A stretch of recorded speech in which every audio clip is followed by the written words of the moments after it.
Good morning. Oh, the sun has just this second, as I switched the video on, peeped up from behind the hill there. I was a little bit worried today because it's a bit chilly. I actually had to put the heating on in the van. So I was mildly concerned that it was going to be really, really cold, but let's just feel some of the water. It's definitely not summery, but it's definitely not, you know, chilly.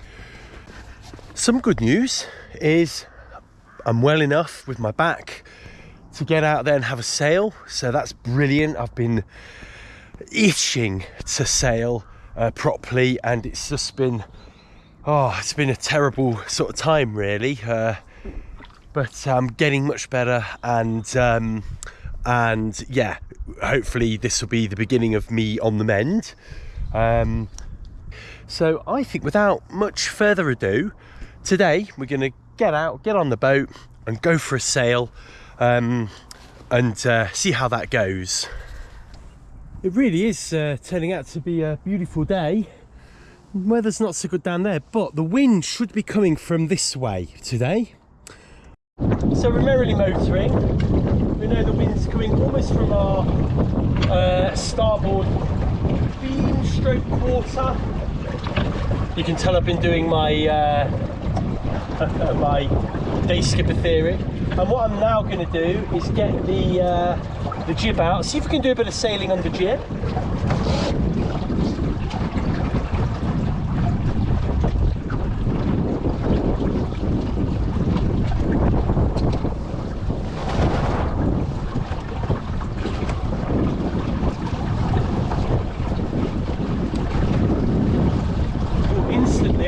The boat, yeah, healing and getting a little bit of joy from that. Now let's see if we can just aim for Boy C over there. See if we've got, I just want to see what she's like on the jib only. Doing 2.7 miles an hour on the jib alone. 3.2. So we can move on the jib alone. A lot of boats to be, you know, it's not that windy, so there's a lot of boats to be sailing on the jib alone. But it's nice to know that we can do it.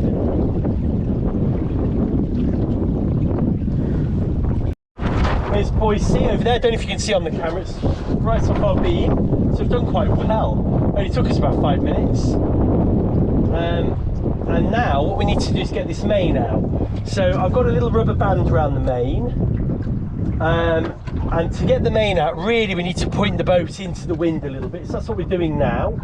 So we're going to let that jib fly a little bit, flap a little bit, there we go, and then the main can come out.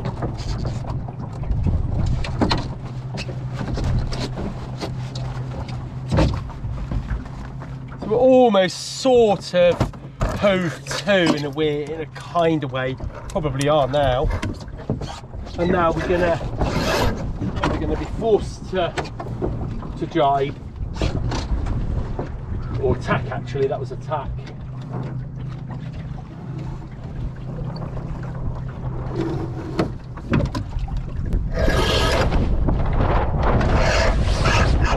Whee! And I've got my main sheet here.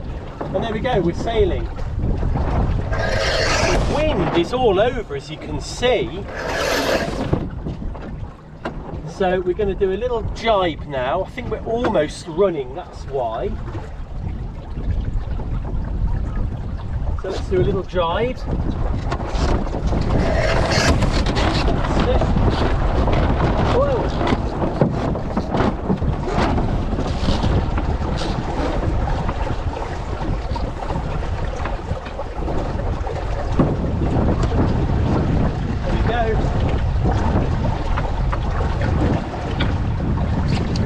Sailing.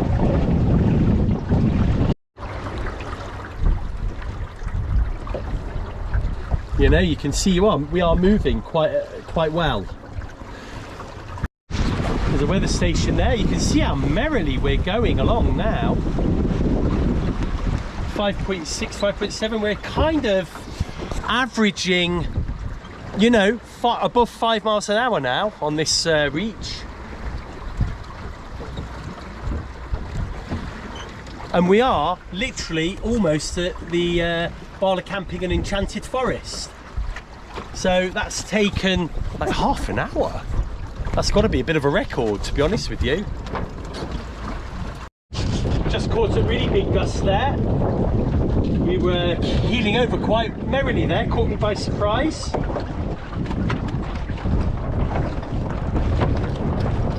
You can see the waves are building a little.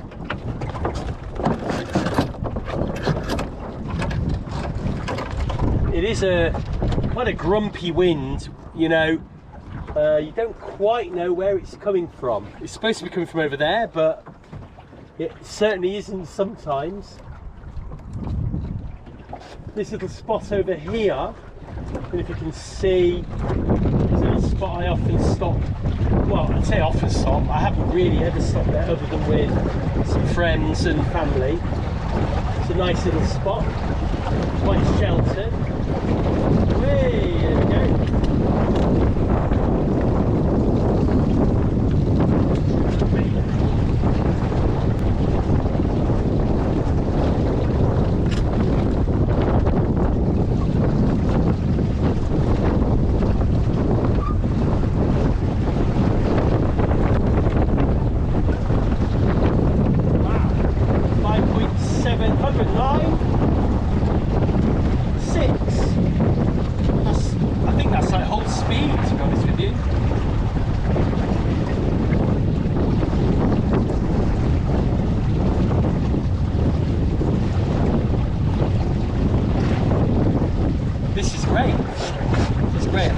Of things to come. The gust 6.3 there.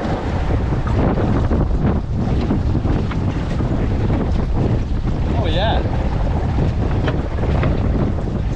Just got a little bit of a relent there, so we're going to jibe quickly while we can. Might be thinking about getting the mizzen in actually. We're going to let the jib go early, so we're not too manic, which you can do when you're up. There we go.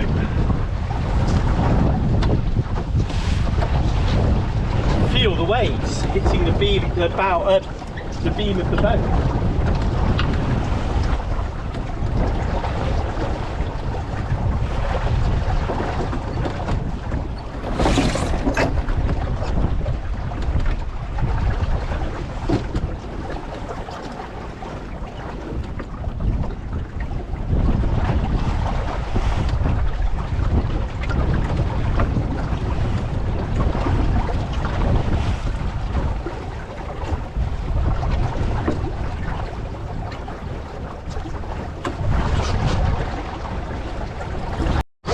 So the wind has now picked up. We are getting pretty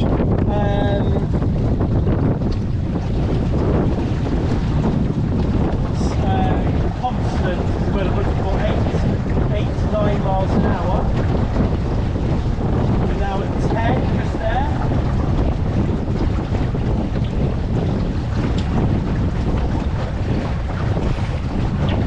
there. So we are getting what we asked for today.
So we've got quite a lot of sea room. We're quite a way down the lake, and I think what we're going to do is heave to and have a little break.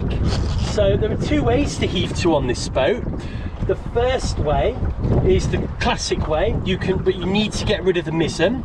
So you get the mizzen rolled up, and then obviously you back the jib, steer into, well, you do a tack, and as you're steering into the tack, as the jib backs, steer the opposite way and let the mainsail out quite a lot, and she'll heave to that way. I've done that already. The other way is under just jib and mizzen. So I actually can't remember exactly how you do it, but I'm pretty sure you just steer into the wind, into irons, with the mainsail rolled away, and she will just look after herself under jib and mizzen. I don't think you even need to lash the tiller, but I can lash the tiller because I can do it with the main sail like this, and sort of just lash her like that, which I do sometimes just to stop her moving a bit, although that didn't work very well, did it? There we go. So first job we've got to do is get rid of the main. So what we need to do then is get into the wind when we're flapping, and we can release this main, fold her up,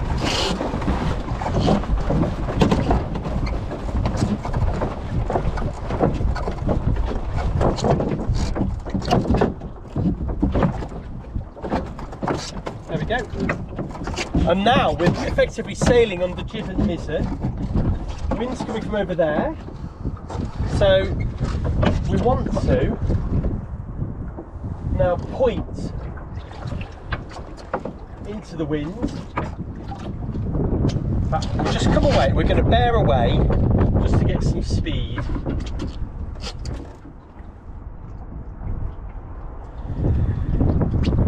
This boat sails so beautifully on the jib and mizzen, and what it also allows you to do is have the whole deck free. You don't have this big mainsail or boom, that you have to always be vigilant of.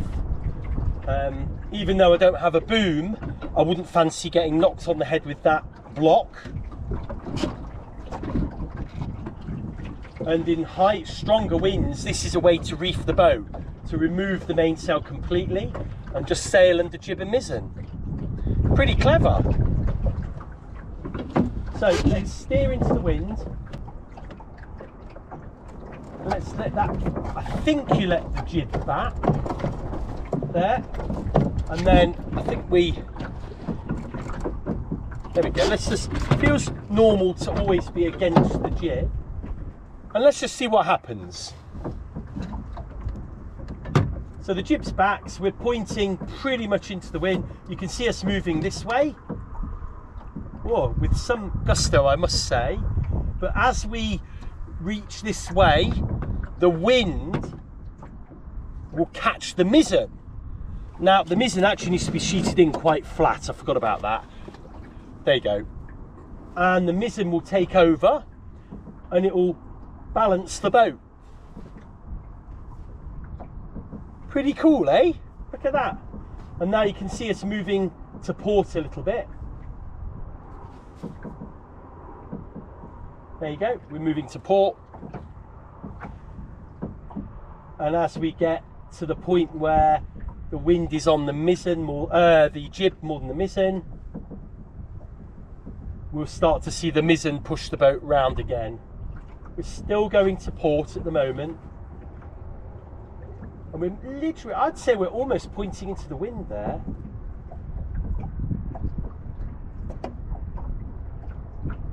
What you need to be careful of, we don't want the jib to sort of back that way, so just in case, so I can actually tighten up the jib this side as well, and that would stop the jib from, well, no, it wouldn't, would it? No. Ignore me. I don't know what I'm on about. But look, there you go. Now the jib's taken over. When you heave to, especially when you do it in a mirror dinghy, where everything happens so fast, you just don't realise how amazing heaving to is. And I would recommend anyone learning to sail, learn to heave to as quick as you can, because it doesn't matter what kind of wind you're in, you can stop your boat and you can, look at me, I can just do what I want now. I can have a bite to eat, a drink, I can sort something out, there could be a man overboard, you know, it just is a great way of stopping the boat. Now, one caveat to that is it's a great way of stopping the boat, but the boat will drift with the tide or the current or the wind. So make sure you're aware of all your lee shores. That's why I came right up close to this shore. You can see how much we've drifted across the lake already. So be mindful. I actually picked this spot because this is where there's the cove where the railway is, Llangower. So I know I've got an extra sort of 50 metres if I need it. So there we go. So I just want to hopefully demonstrate, look, we're just having a gust now. So look, I'm walking freely around this boat, wibbly wobbling it all over the place. We're hove to, and you know, at the moment we're hove to, she's behaving nicely, she's just bopping to and fro. But when we get a gust, look what happens. And to novices, this can be quite unnerving, because you get a good old gust and suddenly, look, the boat will proper move off. Look at that. And we're even heeling a little bit with this little gust. It's not the biggest of gusts, but she will balance out. It doesn't matter how big the gust is, it will still be a constant force on these two sails. So if there's more force on the jib, there'll be the same as much force on the mizzen as there was before. So you can heave to in really good, you know, changeable conditions. And obviously a lot of certainly older boats, the tactic to get through a storm when you couldn't evade a storm at sea was to make sure you've got sea room and to heave to and wait for the storm to pass. So it is a storm tactic as well. So to get out of this heave to, what we've got to do is basically, as we get to the limit of where the jib takes us, which is roughly now, I'm going to release the jib here and let the jib come round, and at the same time I'm going to remove the mizzen. Oh, thought that was clipped in, and we should then get underway.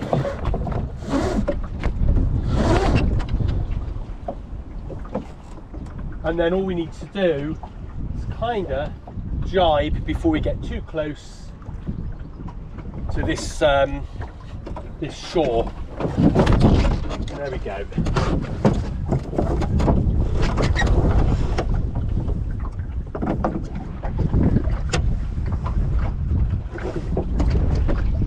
There we go. And off we go. Oh, we're moving at a fair rate for Jib and Mizzen. You may see a little, I think it's a catamaran on the lake there. It's going to be right in our way. But let's go. So I think, yeah, we need to jibe now. It's so easy to jibe under Jib and Mizzen.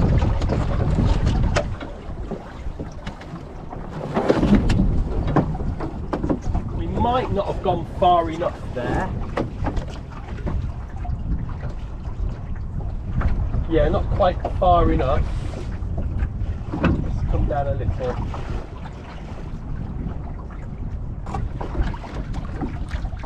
So now I can actually point straight at that jetty.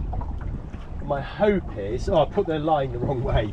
We can kind of tack that way into the wind as close to the jetty as we can. Got the line the wrong way.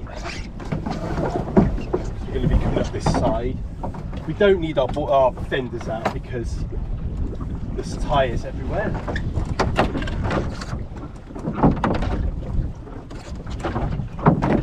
There we go, and I've got the end of the line here.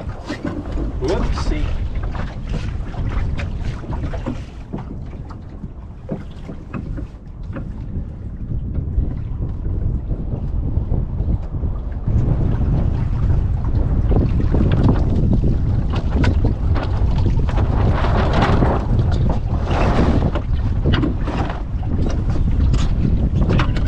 Sail. There we go.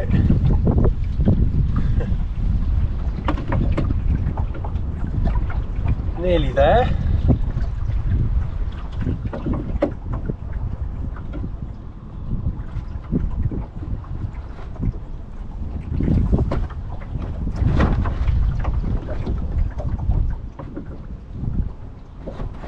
We're going to aim for the top of the dock.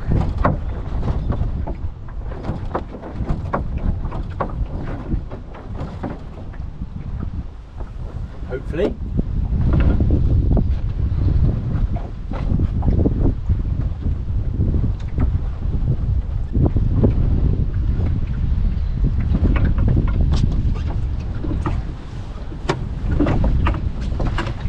Okay, let's get rid of the sails.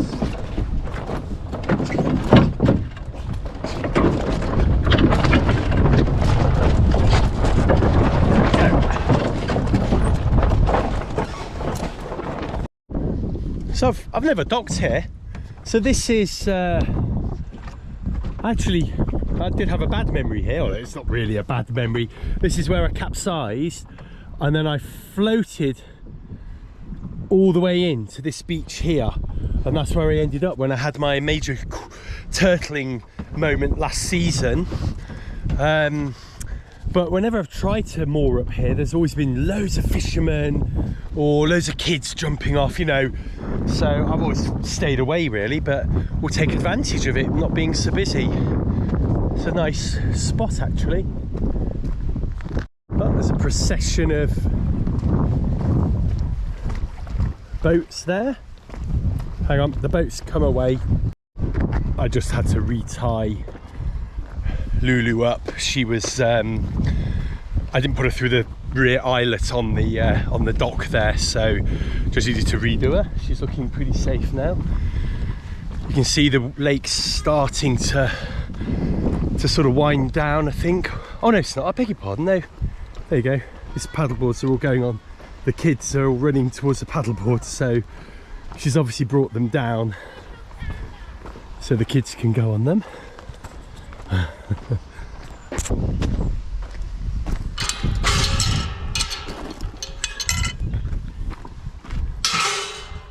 So this is the little mini railway. I can't remember if I've been here on camera before, but this is where you can board the little choo-choo train that we see quite a lot, and it's Llangower station. There's a timetable there actually. I don't think you see it stops during October, just the beginning of November. Wow, Halloween trains, never noticed that. Might be quite exciting. And then there we go, there's a line there, and that way goes to Bala. Supposedly you're supposed to be able to get in the water here, so I get asked a lot by people where you actually get into Lake Bala, and there are various ways. This is the Llangower or Llangower car park, and you'll see any of the council-owned car parks, you'll see that with your car parking ticket it's £4 daily for sailing, windsurfing or rowing, £3.50 if you want to do canoeing or paddleboarding, or you can get a weekly ticket, or actually an annual ticket for £35, and there's fishing at the bottom there. So for £6 plus £4 you can bring your dinghy and launch it on Lake Bala just using the public jetties. So this is the car park, isn't it? But I don't really see a way of getting into the lake with a dinghy from here. And obviously the main reason for that, there's a train line running along there and all the way along here. You can't get it in there because that's where the campsite is. And Llangower is actually a place. I didn't know it was actually an actual place. Maybe there are a few houses here that have the address of Llangower, or Llangower, I should say. I'm sorry. There is also quite a lot of mountain biking and walking around here. So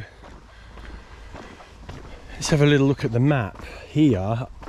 You know, these little red routes and blue routes are, you know, little routes that you can take. I don't know if they're cycle tracks or whether they're walking tracks or both, but you see, you can kind of do that. Maybe I should bring my bike down and we try and do that in the winter. I'm a big cycling fan, as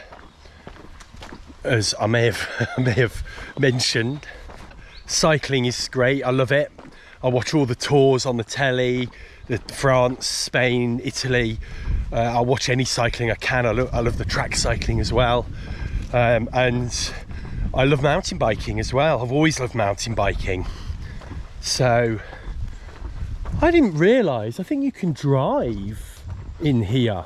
So you could actually drive, maybe, I think, and park up here and have a right little secluded spot. Don't think you can stay the night here, but you can certainly stay and have your lunch, go for a walk. And then there's a little path up there, but that goes back up to the road. And then I assume that path goes, I don't know, don't really know. there they all go. Off for a paddle.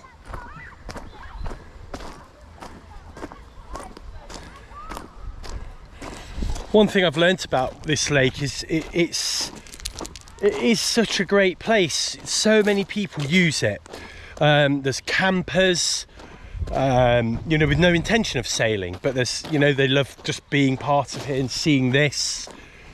It's a really great home for children, really safe place for children to learn to sail, paddleboard, or just, you know, frolic about in the water and enjoy the water. Especially up at the adventure centre, it's really shallow.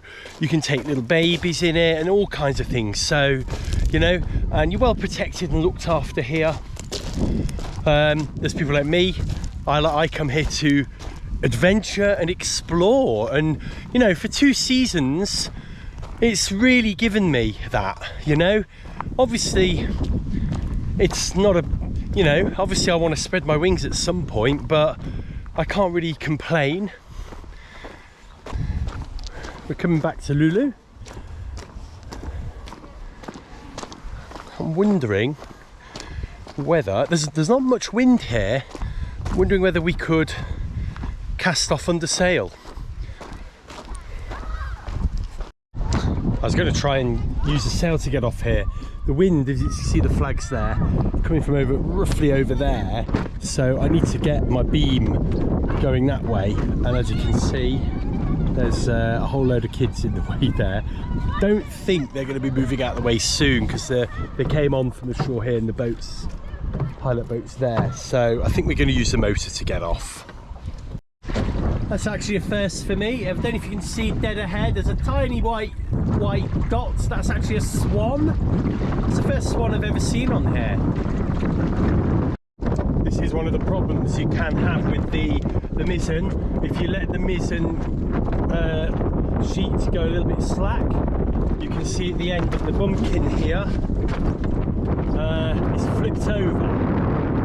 So I need to go and do that, and I'm certainly not going to do that one-handed at the risk of falling in. I've furled all the sails, so we are adrift. If the worst happens and I fall in, your boat's not going anywhere. Whew, it's a pretty hectic sail, that, but you know, it was nice. It was nice reaching all the way to the bottom of the lake. And you know, I think that was a nice sail just to break me back into sailing. Nothing too crazy, nothing too horrendous. Sun's gone now, so probably time to go. What I've done, I've split this video up. So the beat that I take all the way back will be in the next video, and I'm going to try and post both of those this week, so stay tuned for that. And I look forward to seeing you in the next one. Bye bye.